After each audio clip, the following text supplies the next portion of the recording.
ესეც ასე ჩვენც შემოგიერთდით. აბა ეხლა თქვენგან ველოდებით მეც. ნამდვილად მნიშვნელოვანი და საინტერესო თემით შემოგიერთდით ჩვენც.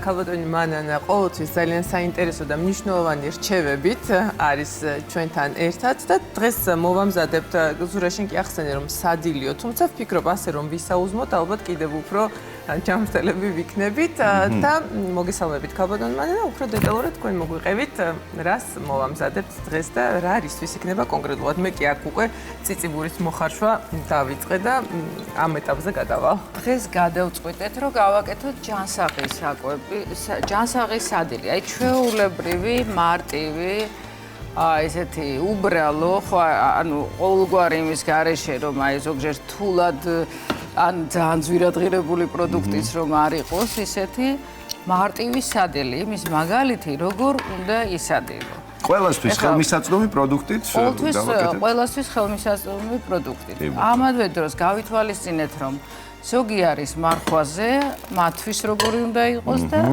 ვინც არ არის მარხვაზე და ამასთანავე ის უნდა შეიცავდეს ცილებს, ნახშირწყლებს, ცილის სახით გვაქვს ქათმის მკერდი და სამარხოს შემთხვევაში ლობიო. სამარხოს შემთხვევაში გვაქვს ლობიო.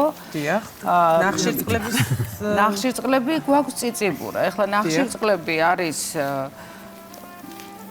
ბევრი შეიძლება იყოს პურის ნახშირწყალია, ხო? პურიც კარგია, კი ბატონო. ბრინჯიც პურზეც გააჩნია. გააჩნია, მაგრამ ეხლა მე კიდევ ვისაუბრებთ ალბათ, მაგრამ მე ვთვლი, რომ ადამიანმა ყველაფერი უნდა ჭამოს და რაც უფრო მრავალფეროვანი, მით უკეთესია. თავარი არის შეფარდება, რამდენს რას შეჭამ. ზომიერება. ხო, ზომიერება და თან შეფარდება. აი აქაც შეფარდებას გაჩვენებთ, რამდენი უნდა იყოს ცილა, რამდენი ბოსტნეული და რამდენი ნახშირწყალი. ანუ ჩვენ ახლა თანაბარდობასაც გავიგებ და თან პროდუქტების ასე ვთქვათ სიუხვეს. ჯანსაღის სადილი რას მოიცავს? ეხლა მე აი ამ დიდ ლანგარს ვხედავ, თვალს უხარია, გულს უხარია, მგონი რომ ჯანმრთელიც ვარ. ეხლა ამას თუ მივირთმევ, მარტო ყურებითაც მგონი რომ ჯანმრთელდები. ეს ყველაფერი თქვენი ჯანსაღის სადილის ნაწილია, ქალბატონ მანანა თუ ისია? ჩემი პირადი გეკითხები. არა, აი დღევანდელი ჩვენი. დღევანდელი დიახ, დღევანდელი იქნება ბოსტნეული, ანუ 3 ინგრედიენტისგან შედგება ჯანსაღის სადილი. ეს არის ცილები, რომელიც არის ან ნებისმიერი ხორცეული, თევზი, ქათმის იქნება თუ საქონლის და ასევე მცენარეული ცილა, ეს არის ლობიო, ნებისმიერი პარკოსნები, აი ეს არის ერთი ნაწილი.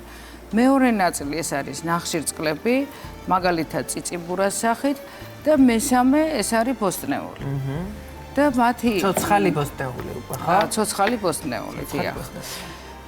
ცოცხალი ბოსტნეული სალათი. ახლა ჩვენ ეს შევარჩიეთ, მრავალფეროვანი შეიძლება იყოს ეს კომბოსტო თუ რა ვიცი. იქ ახლა ცოტა დამარინადებულ რაღაცებსაც ხედავი. ხო, ძალიან თქვენი სადილის ნაწილია და ეს ხო რაღაც პრობიოტიკებია ერთგვარად. თქვენ მოგწონთ მათი რაციონში არსებობა? ეს როგორ თქვა, ჟავე ძალიან კარგია სასარგებლო, ხო მცირე რაოდენობით. ბევრი არ მოგეწონათ ხო? ბატონო? არ და მომეწონა ბევრი არა. ბევრი არა. და სხვა შეს ლობიოს უხდება. და ჟავეს თუ მივადექი, არ ვიცი. ხო, ვიღაცამ უნდა მომაშოროს. აი ყველაფერს ჭირდება ზომიერება. ეხლა ბოსტნეულიც რომ ზომიერად უნდა, აი ცილა და ბოსტნეული კარგია, მაგალითად მე ყავს პაციენტები, რომლებიც მოდიან იმ პრობლემით, რომ სწორედაც რომ ნახშირწყლებს საერთოდ არ მიირთმევენ. და ზედმეტად, ესე იგი, ანუ წონის დეფიციტში გადადიან უკვე, ცხიმებს არ მიირთმევენ, ცხიმების აუცილებელია, ეგ დამავიწყდა მე თქვა. ჯანსაღი ცხიმი ამ აუცილებელი, იმიტომ რომ ზეითუნის ზეთის სახით თუ აი ცოტა კარაქიც გჭირდება. ცით რა, ნებისმიერი ცხიმი კარგია და საჭიროა და მცენარეული კარაქიც გჭირდება, ყველაფერი გჭირდება. უბრალოდ მე ვამბობ, აი ესეთ უკიდურესობაში როცა ვარდებიან, მაგალითად მე მყავს ესეთი ხო, პაციენტები, ახლა რა ხდება, ჰორმონები, საერთოდ ქალის ჰორმონები და კაცის ჰორმონებიც, ხო, წარმოიქმნება ცხიმებისგან. ცხიმი არის მთავარი, ესე ვთქვათ, საშენი მასალა და საერთოდ რო არღებულობ ცხიმებს, აი საერთოდ რო არღებულობ, ფაქტიურად ხარ დეფიციტში უკვე ვერ გამომუშავდება ეს ჰორმონები და შემდეგ მოდიან სხვადასხვა დარღვევებით. ეხლა ქალები ჩემთან მოდიან ძირითადად იმით, რომ menstruatsiya არ აქვს უბრალოდ. აი რა ასაკის ალბათონებს არ აქვს menstruatsiya? menstruatsiya არ აქვს ახალგაზრდა რეპროდუქციულ ასაკში, ხო? ახლა მენოპაუზაში ისიც არ აქვს. მინიმალური რა ყოფილა, რომ აი რაღაცა გაკვირვების საგანი შეიძლება გამختارიყოს, ხო? გაკვირვების საგანი რა მომხრივ, აი რომ არა ციკლი დაუშვათ ასაკთან მიმართებაში.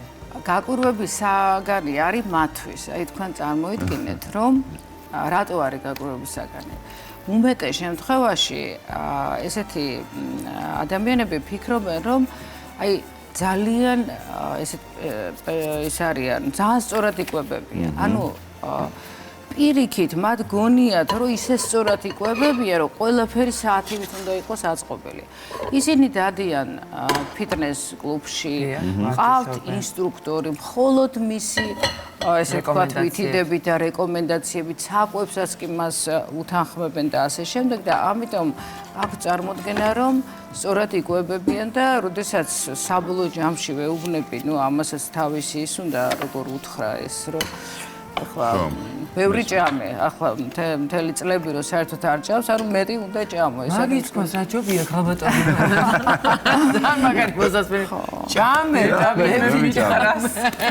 მაგრამ იქ უკვე დაჩვეულები არიან ეს.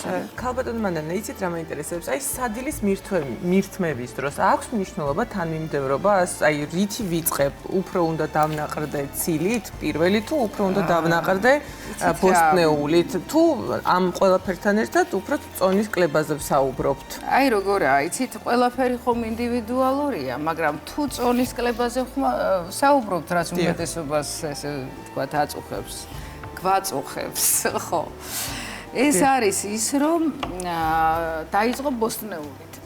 აი მაგალითად, როდესაც გინდა რომ წონაში დაიკლო, აი რა პრობლემაა, ხო, ზოგჯერ მეც კი მემართება ესეთ რამე, რომ აი ვთქვათ, სუფრაზე მიდიხარ ან რაღაცა და ნერვიულო პირველი თავში რაც მოდის, რომ აუ ეხლა იქ საჭმელები იქნება, ის უნდა ვჭამო და აი ეს სიტუაცია ეხლა რომ დააჯდე არაფერი არ ჭამო, ესეც შეუძლებელია, გინდა არ გინდა ძალიან ბევრი კალორია გამოდის.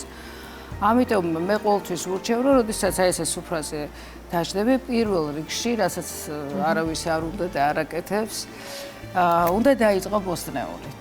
ის ახლა მენიშნა ეს ჩვენი ქართული ტრადიციული სუფრის დასაწყისი. ყოველთვის დევს კიტრი, პომიდორი, ფხალეული, მწვანილი და შემდეგ იწყება უკვე აი სხელის, ხორცის და ასე შემდეგ. ძენი, ეს ყველაფერი იხობოდბერი აური ეს ჩვენ დავალაგოთ ისე. ესე იგი ამ მწვანილეულს შევყვეთ და კიტრს და ჯერ ბოსტნეული, ანუ კუჭიც შეივსება, ესე ვთქვათ, რომ მერე ბევრი არ მოგივიდეს და მერე უკვე გააგრძელო კვება. ეხლა თავისთავად ყველა ვიცით, რომ ნახშირწყლებით დიდი რაოდენობით არ ვარგა. იცით რა, სხვათა შორის სულ მაგას ვუყურებ ხოლმე. აი სოციალურ ქსელში, ხო, არის ბევრი ჯგუფები, სადაც საუბრობენ ხო, რჩევას და რაღაცა 18 საათიანი დიეტა, იქ რაღაცა კლება, ესე ცილებით კეტო დიეტა და ასე შემდეგ. და ზოგჯერ ვაწყდები ისეთ პოსტებს, ზოგჯერ კი არა, ყოველ დღე და ძალიან ხშირად. ეს რეკომენდაციის სახით, ხო? აი მაგალითად, ხო, წერენ ესე. შეიძლება ერთი ნაჭერი, ვთქვათ, მჭადი თუ პური, შეიძლება რომ ერთი ხაჭაპური შევჭამო იმის გარეშე და ამის გარეშე და რაღაცა. ანუ აქედან გამომდინარე, ხვდები რომ აქ მთავარი არს იმაში კი არა ხაჭაპური. ხაჭაპური შეიძლება შეჭამო, შეიძლება ტორტი შეჭამო, ნამცხრები, მარტო ნამცხვარი და ტორტი ჭამო და ზონაში დაიკლო. როგორ დაიკლებ? უბრალოდ დათვლი კალორიას, ხო, ხინკალი ჭამო მთელი დღე. მაგრამ შეჭამო დღეში ვთქვათ ერთი 3 ხინკალი, რომ შეჭამო და მეტი არა, ერთი დილაში. ერთი შუა დღეს, ერთი საღამოს დაიკლებ ზონაში. ანუ კალორიების თანაფარდობა მაინც ყველაზე მნიშვნელოვანია და ამის თვლა, რომ რაღაც წილად არ გადავაჭარბოთ. მოდით ესე ვთქვათ, რომ წონის დაკლებისთვის კალორიები მნიშვნელოვანია, მაგრამ თუ შენ წონას დაიკლებ ხინკლით და ნამცხრით, ეს ჯანმრთელობისთვის არ არის საზიანოა შეიძლება იყოს. ამიტომ უნდა დავიკლოთ ჯანსაღად. აი ცხიმი ახსენეთ თქვენ. ცხიმი ბევრნაირი სახით გვაქვს ჩვენ და მოგვეპოვება. აი ყველაზე ისეთი მისაღები ჯამთელი ჯანსაღი კვებისთვის რა სახის ცხიმია და ჰორმონებისთვის, საფუძველისთვის. მე ვთვლი რომ ყველანაირი ცხიმი. კი ამბობენ რომ ზეითუნის არა რატო ზეითუნიც იყოს მზესუმზირიც. კი ზეითუნი ძალიან სასარგებლოა, მაგრამ ნუ ვიქნებით უკიდურესობაში რომ რახანის სასარგებლოა მეტი სხვას არ ვაღიარებ, ხო? ყველანაირი იქნება ზესუმზირა, ხო, იმის სიმინდის არსებობს და ყველანაირი ზეთები არსებობს. კარაკი, ხო? კარაქიანი პური რომ მინდა რა ვთქვათ, კარგია? კარგია, აი ესე მეკითხებით როგორც იმაში. კარგია, მე ვარ ხალხი, მე გეკითხებით. კარგია. მე ვჭა. ზოგჯერ კარგია და კიდევ თავარი გვავიწყდება, რომ ყველაზე მნიშვნელოვანი რომ კარგ ხასიათზე ვიყო, ხო ესეა. ეხლა თუ ყველაფერი ხო, თუ ძალიან შეზღუდე ან მაგალითად არიან რაღაცა წიწი არ მოგწოთ აი დამისაფუთეთ რატო არ ვარ კარაქიანი პური აი არა ვარგა მე არ მithქვამს რომ როგორ მართლოვანი და კარაქი 1-20 გრამი ხო არა ძალიან კარგია და მშვენიერია და შეიძლება რა პრობლემაა ანუ ეს არ არის რომ მე ვარღვევ ეს არის რაღაც ნორმალური ყვება დილის უბრალოდ ბევრ კალორიას შეიცავს და ამიტომ ბევრი ანუ რაოდენობა უნდა ჭამო შენი გამოცდილები გიჩი რა დროს მიირთმევ და რა რაოდენობით დილას მიირთმევ ერთთან ორ ნაჭერს ნუ ნაჭერსაც გააჩნია ხელი ნაჭერი რაღაცა ლამაზ პატარა აი ესე დიდ ბატონს გადაჭრის ხოლმე შუაზე შიგნით ჩააფენს და ძალიან შეხება ჩვენ სალატს რა თქმა უნდა ვხედავ აქ სიფერადეს და სანამ უფრო დავაზუსტებთ რითი იქნება შეკმაზული ჩვენი სალატი აუცილებლად უნდა ვახსენოთ რომ ხილბოსტნეული გუდვილში არის ქართველი ფერმერებისაგან მოწოდებული რომელიც მოწმდება გუდვილის ლაბორატორიაში და მხოლოდ შემდეგ ხდება დახლებზე და რა თქმა უნდა არის ყოველდღიურად ახალი შესაბამისად ასეთი ახალი და ცინცხალი არის დღეს ჩვენს დახლზეც და ქალბატონ მანანა კიტრს პომიდორს ხედავ ორი ფერის ბულგარულს ხედავ და სალატის ფოთოლი გვაქვს მწვანილებთან ერთად რა საკმაზი იქნება ანუ ეგრეთ წოდებული პრესინგი соуსი რა გვექნება მხოლოდ ზეითუნის საკურელია ზეთი რამე თქვა ზეითუნის ზეთი შეგვიძლია ну მე ესე ახლა 1000-ნაირი საკმაზე შეიძლება მე ვაკეთებ ხოლმე ესე ლიმონის წვენი, ზეითუნის ზეთი, ცოტა მდოგვი, ცოტა წიწაკა, ცოტა მარილი და ცოტა თაფლი კიდე. კი ბატონო. კაი კომბინაცია. კაი соуსია. და ლობიოს რაც შეეხება? ეხლა ლობიოს რაც შეეხება ეს ჩვეულებრივი ქართული ლობიო. ეხლა 1000-ნაირად შეიძლება დამზადდეს. ესე იგი მე მაქვს ესეთი ეხლა ეს ბოლო პერიოდში გავაკეთე 1-2 მომეწონა რომ აი ხახს ჭრი არა ესე არა აი ესეთნაირად ну რაღაც ესეთნაირად ხო ალყა ხო და ამას ვთუშავ ზეთში ცოტა ზეთში მოვთუშავ ტომატს ვამატებ ეხლა ტომატი თუ არა გვაქვს შეიძლება პომიდორი კანგაცლილი და ცოტა ხანი თუშავ მე ლობიო შიგნით და მოურევ და 5 წუთში 10 წუთში გემრიელი გამოვა ლობიოს გარნირი ალბათ აღარ უნდა ხო ეს ციციბურა უკვე მეტია მას გარნირი ხო ეს ხო ქათმის ფილე ლობიოთი ჩავანაცვლეთ სამარხო პერიოდში რასაკურელია ციციბურა არ უხდება ანუ არ უნდა და სხვათა შორის ატი ხო არ მოგეწონებოთ ჩაჭაში აუცილებლად და მანამდე მე დავიწყებ соуსის მომზადებას, მაშინ თქვენი ჩადი მოუხდება. ჩადის ჩიფსებიც გაიქნებოდა ეს. ასეთი კოპი გვაქვს, რომელიც არის ესეთი გუდვილის ექსკლუზიური ბრენდი და მრავალფეროვანი, სხვათა შორის ძალიან უამრავი არჩევანია, ხშირად ვიყენებ სხვადასხვა პროდუქტებს და ამ შემთხვევაში კოპის დოქს გამოვიყენეთ. აი ეს კარგად რომ აი ეს ხო მადლობა დიდთან ძალიან თურმე ტექნოლოგია ქონია ამასაც თავის აი და მაყურებელს უნდა ვუთხრათ რომ გუდვილს აქვს შესანიშნავი სიახლე 2026 წლის გაზაფხულზე რიგით მე-11 ფილიალი გაიხსნება სპანიშში. ასე რომ ძალიან იცით რა მინდა ვიკითხო თუ დრო გვაქვს მითხარით აბა ან პასუხობთ კეთილი ხაბატონო მანა რა არის ის მიკროელემენტები და ნივთიერებები რომელიც რეკლამაზე უნდა გავიდეთო და მე ძალიან მაინტერესებს რა არის ის მინერალები რომელიც 40 წლის შემდეგ შეიძლება ადამიანებს გვაკლდებოდეს და რა არის შესავსები და საკვები რამდენად შეიძლება დაგვეხმაროს ამ ყველაფერში და არა მარტო ჩვენ რა დავბრუნებით სამზარეულოში ჩვენს დავბრუნდით და ახლა შეგიძლიათ გვითხრათ რა ეტაპზე ვართ, რას ჩავდივართ და რაღაც კარგს რომ ვაკეთებთ ეს ვიცი. ეს არის ქათმის ფილე შევწვით. როგორ მოვამზადეთ მარტივად ძალიან, აი შევეცადე ყველაფერი მარტივი ყოფილიყო. ზოგადად არ მიყვარს რთული საჭმელები და რომ მიცოდეთ საერთოდ ბევრად უფრო ჯანსაღია, რაც უფრო ნატურალურია პროდუქტი. ნატურალურს იმას კი არ გულისხმობ, მაინც და მაინც თქვათ სოფელში ნაყიდს თუ რაღაც ესე გონიათ, არა ნატურალური, ანუ გადაუმუშავებელი. მაგალითად, ხორცი ყოველთვის ჯობია პირდაპირ აი აგერ ფილე, ვიდრე თქვათ გატარებული, თქვათ ძეხვის სახით ან სოსისის სახით და ყოველთვის გავიმეორებ იმას, რომ არ უნდა ვიყოთ უკიდურესობები, ხო, უკიდურესები არაფერთან მიმართებაში, იმიტომ რომ ზოგს გონია რომ რახან ცუდია სოსისი, არასდროს არ უნდა ჭამო. არა.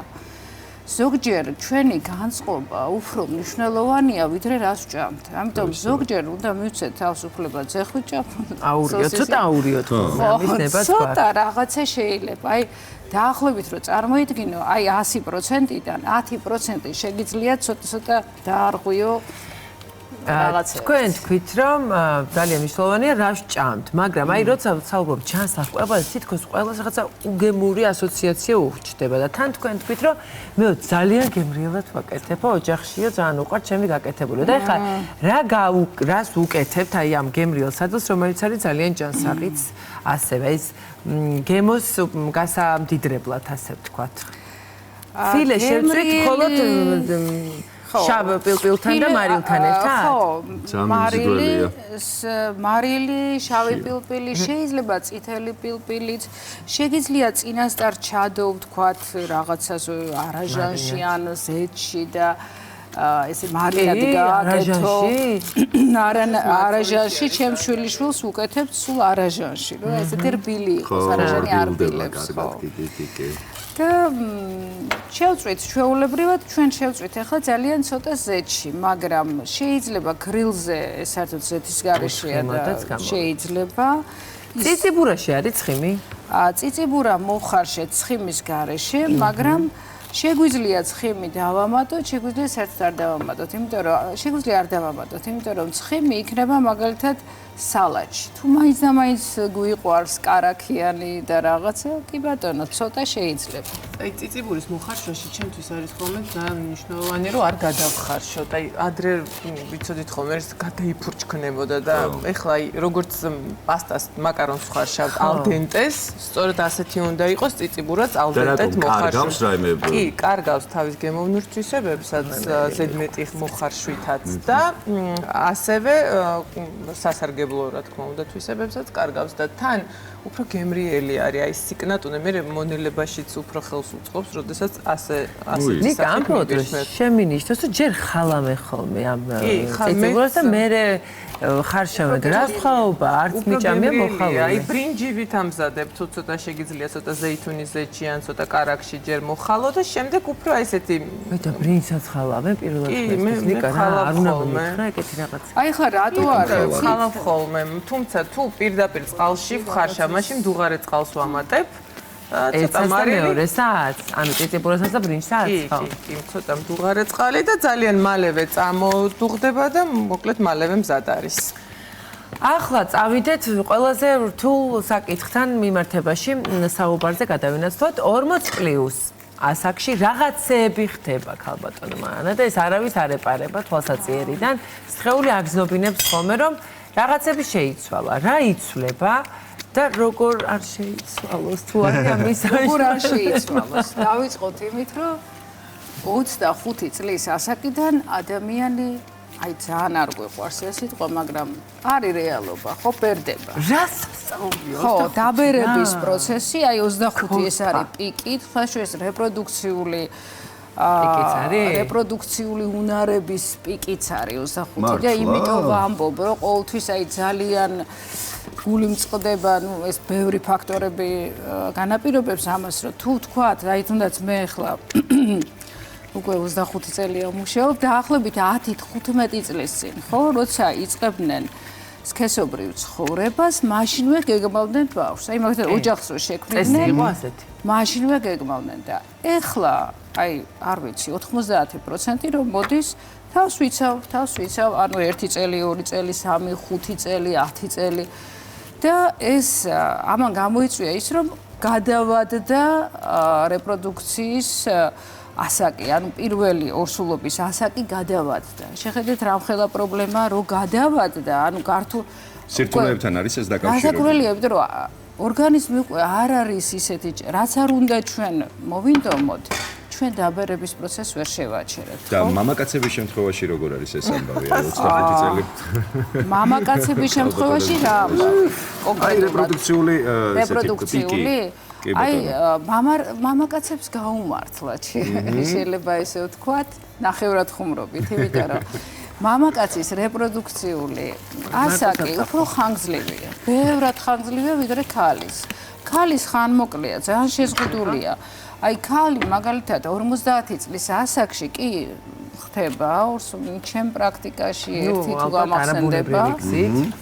არა, ну ინვიტროს აქ მე არ გულისხმობ, ხო, ინვიტროს არ გულისხმობ ახლა. კი, მოშუშოთ, ხო.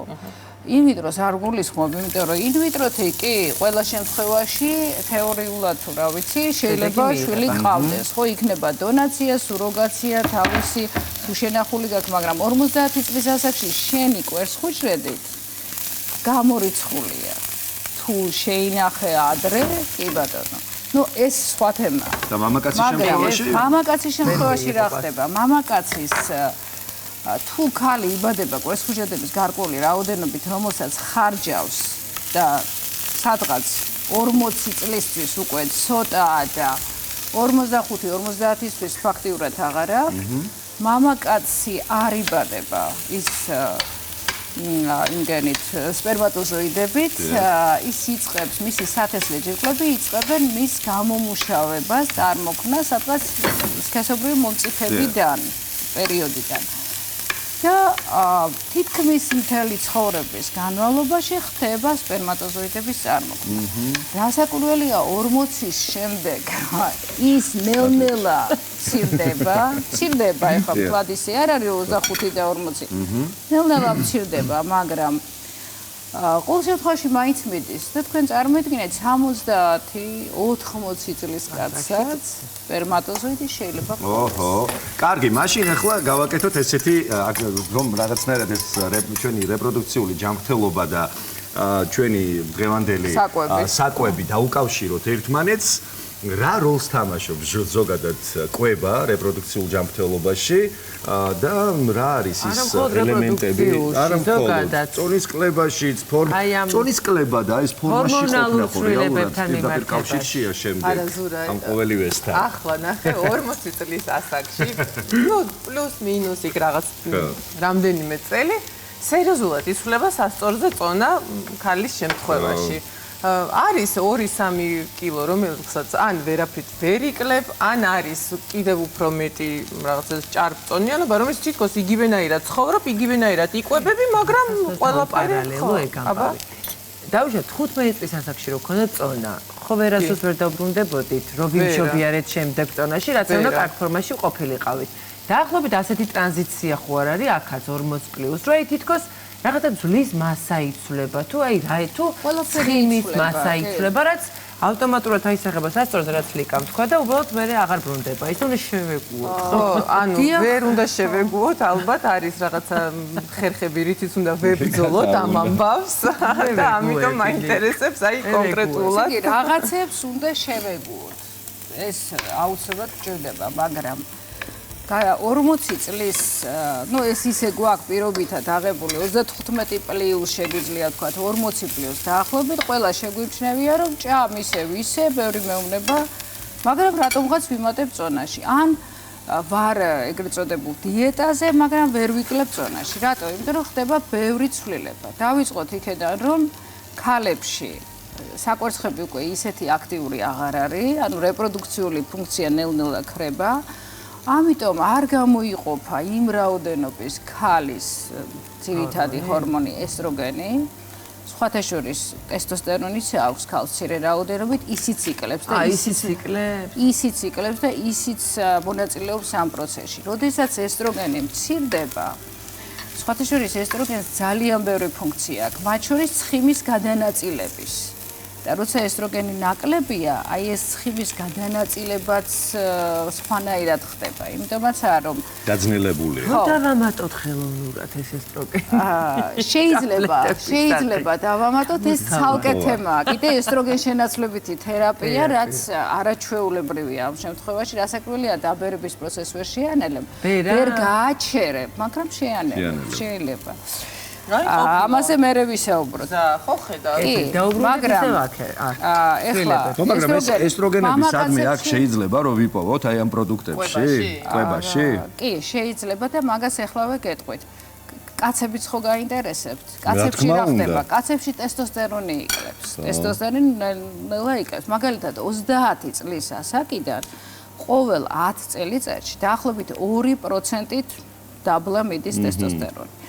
ტესტოსტერონი მონაწილეობს მადის რეგულაციაში, მონაწილეობს კუნთის მასის, იცით ხო? ტესტოსტერონებს რო სვამე რო კუნთი რო კონდეთ ამ ფიტნეს რაღაცებში, რაც ცუდია სხვათა შორის. ხო, ანუ ტესტოსტერონი კუნთის მასის ჩამოყალიბებაში და მის ზრდაში მონაწილეობს. ну ენერგიულობა, განწყობა, ბევრ რამეს და ცხიმის გადანაწილება. მადის რეგულაცია ვთქვი, ხო? ტესტოსტერონი რო იკლებს, იქ მადაც იცვლება, კუნთი მცირდება მამაკაცებში. და ცხიმი ნაწილდება სხვანაირად, ანუ შენი ესე ვთქვათ, კონფიგურაცია ისე არ მოგწონს როგორც უფრო ადრე, მაგრამ ეს ნელ-ნელა მამაკაცებშიც არის ეს პროცესი. ქალებში ესტროგენი ნაკლებია. ისევ ცხიმის გადანაწილება არასწორია, ინსულინ რეზისტენტობა. ამოვიდა თეძო. ორივეში ახლა ორივე ქალი კაცი. ესე იგი. ანუ ორივე ყავით ხო, თქვენზე არ მაქვს. ხო, პირობითად. მაგრამ ვერ მოგართვით, აქ მამაკაცებიც მიყურებენ და. კარგი, თავდამანა აი ზურამ რა კითხვას დასვა, იმას დაუბრუნდეთ. რა პროდუქტებით შეიძლება იგივე ესტროგენის ან ტესტოსტერონის დამატება? რას მივეძალოთ? თქვენ იცით რომ მაგალითად იაპონელ ქალებთან მენოპაუზა დგება ცოტა უფრო გვიან და ბევრად უფრო იშვიათად განიცდიან იმ საშინელ სიმპტომებს, რომელიც გვაქვს მაგალითად ჩვენ ან ევროპელ ქალებს. მომთვენები ხო არ არიან? აი ეს ალების შეხურებები, აი ეს ოფლიანობა, იცით ხო გაგიგიათ ეს საშინელი.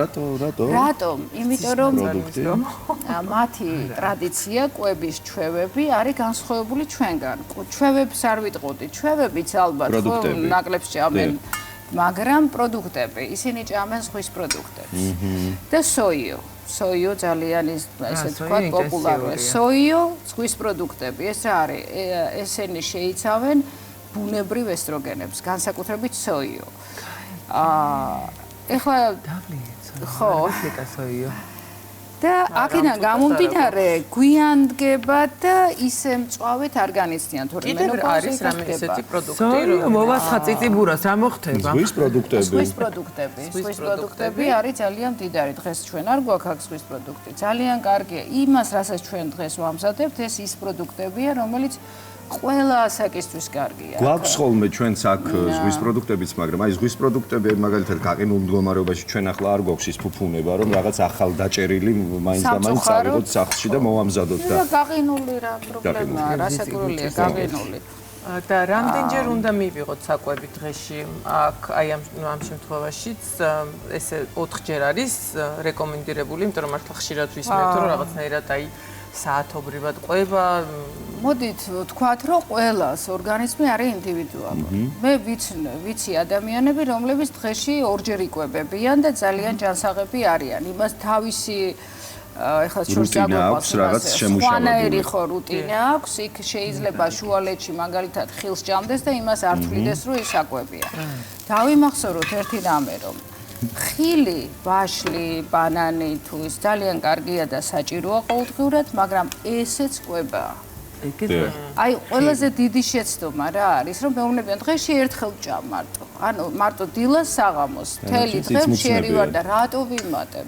დანარჩენს იცმუცნებიან, დიახ, ან ხილს ჭამენ, ან მაგალითად ართულია, რომ ღამით ძილის წინ ხილს ჭამენ. ბევრს ეს ხო ტკბილია და შაქარია და ეს ამისგან იმატებ წონაში. რომელ საათამდე არის რეკომენდირებული ხილის მიღება? ხილის მიღება, საერთოდ ხილი ჯობია ჭამო დღის პირველ ნახევარში. მე ვურჩევდი ესე, რომ ხილი ჭამო ან დილით, ახლა მე პირადად როგორ ვაკეთებ ხოლმე ვიტყვი, მაგრამ კარგია, ყოველდღე არ ახლა, ყოველდღე მოგბეზდება ყველაფერი ადამიანს, ზოგჯერ კარაქიანი პური და თიკას არ მოგეზრდება კარაქიანი პურით შეიძლება, მაგრამ აი ზოგჯერ მაგალითად სმუზი, ხილის სმუზი, რომელიც შეგიძლია დალიო. აი მაგალითად ზოგიერთი გააკეთებს სმუზს, ხილის სმუზს, დალევს, მიიღებს და თვლის, რომ ეს არ არის საჭმე. ეს საკვებია. დაახლოებით 250 კალორია, როგორც არაფერი, ხო? ამიტომ ეს სმუზი, ან უბრალოდ ხილი, ხო? უნდა მივიღოთ რაღაცა ყველაფერი არის. ეს არის ერთი კვება. აი ეს შეგიძლია მიიღო დილას ან მეორე კვებაში. ესე თუ მივდგებით, დღეში ალბათ დაახლოებით 9-ჯერ იკვებები. მეტი თუ არა. 4-ჯერ, 5-ჯერად შეიძლება იკვებო დღეში. 4-ჯერ, 5-ჯერ. თქვენ თქვით, რომ ამ ბოლო დროს ყველაზე მეტად შედეგი მომცა კალორიების დაცვა. მოდი პირადი მაგალითი იყო, მათი ეთერის გარეთ იყო, მაგრამ რადგან ესეთი კარგი შედეგი აქვს, ანუ მართლაც შედეგიანია. ეს ცოტა მგონი რომ ეს მათემატიკა აი დამღლელია. გასაკვირველია, მე მაგალითად ძალიან მიჭირს წონის შენარჩუნება. ეხლა რო გითხრათ ესე ყვები და თითქოს და ვასწავლი სხვებს, მაგრამ მე ჩემთვისაც ეს დიდი პრობლემაა, იმიტომ რომ მიყვარს გემრიელი ჭამა, გურმანი ვარ, მე თვითონ კარგად ვაკეთებ საჭმელს და ამიტომ ვცდილობ, რომ სახლში როცა მოვალ სამზარეულოსკენ არ გავიხდან, მეც ჩემი პრობლემები მაქვს, გასაკვირველია. ეხლა თქვა რომ ეხლა რას ვაკეთებ? ეხლა კალორიებს ვითვლი. და რამდენი კალორია მე ვიცი რომ რადგან მე დაახლოებით იცით რა არის ინდივიდუალურია. თუ გააჩნია წონა რამდენი გაქვს, სიმაღლე რამდენი გაქვს, რამდენად აქტიური ხარ დღის განმავლობაში, არსებობს სპეციალური ფორმულები, ეხლა ზეპირად რო ვთქვა, ასე რა. აი თქვენ რამდენი გეკუთვნით ახლა? აი მე მაგალითად მეკუთვნით იმისათვის რომ ნელა-ნელა, იმიტომ ცოტა მინდა დავიკლო, ეხლა 3-4 კილო. 3 კილო უკვე დავიკელე. ხო. მეკუთვნის სადღაც 1300-1400 კალორია. და ეს კლებაში წაიყვანთ ნელა 7-ად და უმკინეო. და თან იმ კალორიების დაცვლაში რაღაცა ფსიქოლოგიურად ეს მოქმედებს, რომ ვითვლი და მე რომ ვიცი, აი დღეს დამჭა 200 კალორია, აი 200 კალორია, ანუ ეს ფიქრიც კი რაღაცა თერაპიასავით არის. ანუ შესაბამისი კალორია უნდა მიიღო თუ ოდნავი დეფიციტია საჭირო? იცით როგორ არის? არსებობს კალორიების რაოდენობა, რომელსაც შენ მიიღებ შენი ასაკიდან, წონა, სიმაღლე და აქტიურობიდან გამომდინარე და რომელზედაც არც მოიმატებ და არც დაიკრიბ. არის და ეს არის ინდივიდუალური. აი ეს სპეციალური ფორმულა ეს ექიმს შეუძლია გამოგითვალოს. თუ ოდნავ დააკლებ, ხო 200-300 კალორიას, უკვე წახვალ კლებაში. 500 კალორიას დააკლებ ძალიან სწრაფ კლებაში. სწრაფ კლებას არავის არ ურჩევ. და ერთს დავამატებ თუ შეიძლება. გვექნება ჩვენ დრო კიდევ შემდეგი ჩართვისთვის და შემოვინახოთ. სხვა თემებიც დაუბრუნდეთ კალორიების თემებსაც გვაპატიეთ, უნდა შეგაწყვეტინოთ, რადგან ძალიან მალე როდესაც დავტარდება. სიკაშკაში არის ნამდვილად ჩვენ სამზარეულოში. დილამშვიდობისა კიდევ ერთხელ ჩვენს მაყურებელს შევახსენებთ, რომ ქალბატონი მანამ გალობლიშვილი გახლავთ ჩვენთან სტუმრად, რომელიც ყოველთვის გამოირჩევა თავისი მნიშვნელოვანი და სასარგებლო რჩევებით ჩვენთვის. და დღეს მოვამზადეთ ესე ვთქვათ, ესეთი ჯანსაღი თეფში, როგორ უნდა გამოიყურებოდეს ჩვენი კვება ვახშამი, უფრო სწორედ. ამ შემთხვევაში და გავაკეთეთ სხვადასხვა კერძები ქალბატონი მანანას რეცეპტებით. აქ მე ერთადერთი იზღა დამრჩენია, რომ соуси მოვასხა სალატს, რომელშიც გამოვიყენეთ დიჟონური მდოგვი, გამოვიყენეთ ზეითუნის ზეთი, თაფლი, ლიმონი და ცოტა მარილი და პილპილი დავამატეთ და ეს არის და ეს და დანარჩენი უკვე თქვენ დეტალურად მოგვიყევით თუ შეიძლება ჩვენი სადილის ეს არის ჯანსაღი სადილის მაგალითი და არა მხოლოდ 40+. ნებისმიერ ასაკში ეს არის იდეალური სადილი, რომელიც შეგიძლია ყოველდღე ჭამოს. პრინციპში საუზმედაც მშვენივრად წავა, რა ვიცი. შენთვის კი რა.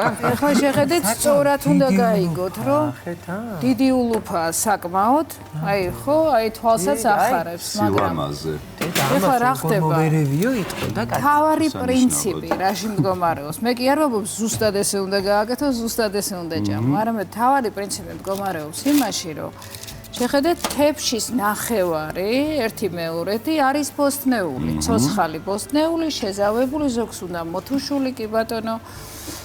თუ როგორც უნდა შეზავებული მარილი წიწაკა არა უსწრებია, უმარილო და რაღაც, ანუ გემრიელი უნდა იყოს, სიამოვნება უნდა მივიღოთ. და ჭამოთ. 1/4 არის წიწიბურა და 1/4 არის ცილა, ანუ ნახშირწყლებია 1/4, ცილა არის 1/4.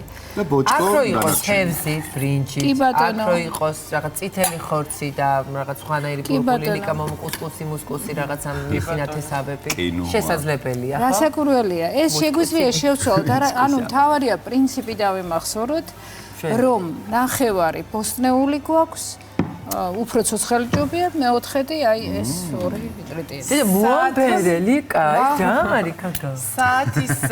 საათის მიხედვით რომ გავყოთ ჩვენი თეფში, პირველ 12-დან 6 საათამდე უნდა იყოს სალათი. 12-დან 6. შემდეგ 6-დან 9 საათამდე უნდა იყოს ცილა და 9-დან 12-მდე უნდა იყოს ბოსტნეული. ნახშირწყლები. ანუ ეს 6 საათამდე უნდა მივიდო. ლიკამჭადი ჩაამატა. და ეს ლიკამჭადი ჩაამატა. ასეთი რაოდენობა არა შეაცურა.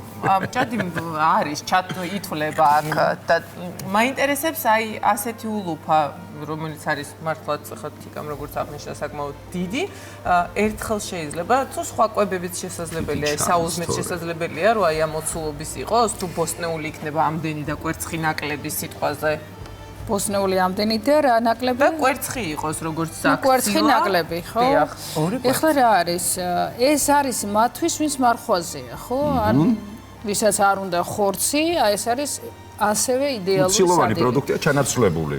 კი, ახლა კვერცხი, თქვათ, კი ბატონო, თუ საუზმეზე აი ბოსტნეული იყოს ნაკლები. არა.